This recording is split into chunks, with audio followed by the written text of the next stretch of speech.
अस्सलाम वालेकुम नाजरीन, वॉइस ऑफ सिंध के program story of Indus civilization में आप सबको खुशामदीद।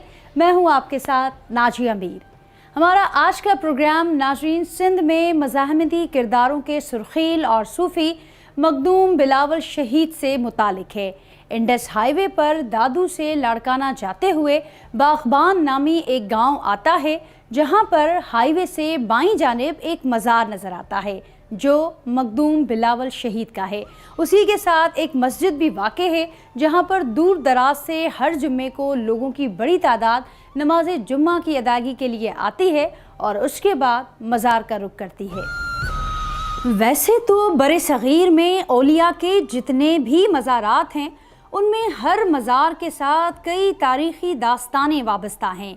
कहीं कहीं तारीख़ी हक़ाइक़ की जगह तसव्वुराती लोक दास्तानों ने भी ले रखी है, लेकिन मखदूम बिलावल शहीद ऐसे तारीख़ी किरदार हैं जिनके सब्र, इस्तकामत और बहादुरी ने हाकिम वक्त को हिला कर रख दिया था।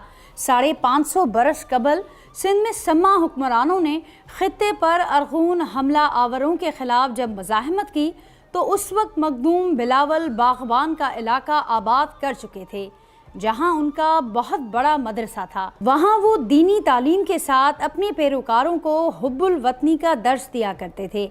अरगून हाकिम जब सिंध पर हमला आवर हुए तो सेवन के करीब टल्टी के मकाम पर बहुत बड़ा मार्का हुआ।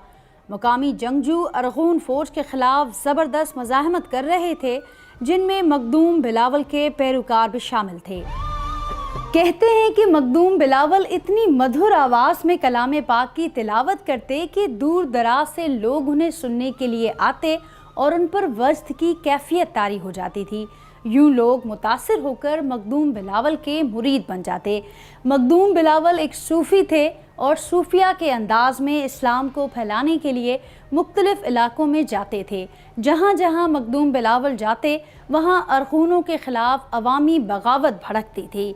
गोया अरगून हुक्मरानों को ये ख़दशा था कि मखदूम बिलावल उनके ख़िलाफ़ अवाम को भड़का रहे हैं, इसीलिए उन्होंने अपने जासूसों के ज़रिए मखदूम बिलावल की जासूसी शुरू की। उनके जासूसों ने एक साजिश तैयार की और मखदूम बिलावल को शिकार बनाने के लिए मंसूबा बंदी की। हज़रत मखदूम बिलावल फ़ारसी और सिंधी ज़बान में शेर भी कहते थे। सिंधी ज़बान में हक़ परस्ती का दर्स फरमाया करते थे। आपकी मकबूलियत से खाइफ दुश्मनों ने इल्ज़ाम आयद किया कि आपके जूतों से पाक अवराक बरामद हुए हैं। दरअसल साजिश के तहत मोची से जूते सिलवाए गए, उनमें पाक अवराक डलवाए गए, मगर ज़ाहिर ये किया गया कि जूते मखदूम बिलावल के थे। इस इल्ज़ाम के तहत मखदूम बिलावल को गिरफ़्तार करके अदालत में पेश किया गया। काजी भी हाकिम वक्त का साथी था।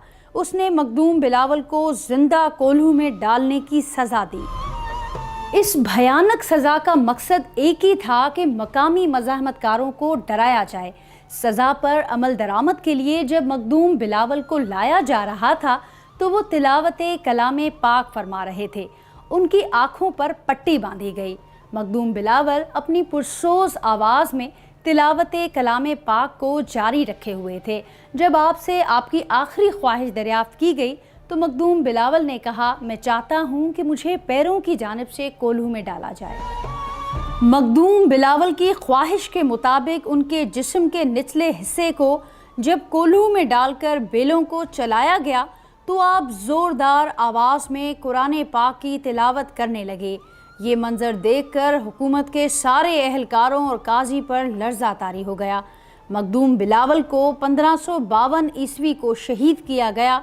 आपका मज़ार भी उसी मकाम पर मौजूद है और आज भी हर माह के पहले जुम्मे को हज़ारों की तादाद में लोग वहाँ जमा होते हैं।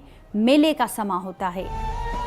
मखदूम बिलावल की शहादत के बाद शुरू होने वाली तमाम मज़ाहमती तहरीकों में इस अजीम बुज़ुर्ग का किरदार तारीख़ी हीरो जैसा रहा और आज भी है। नाज़रीन, इसी के साथ आज के प्रोग्राम से आपसे लेते हैं विदा।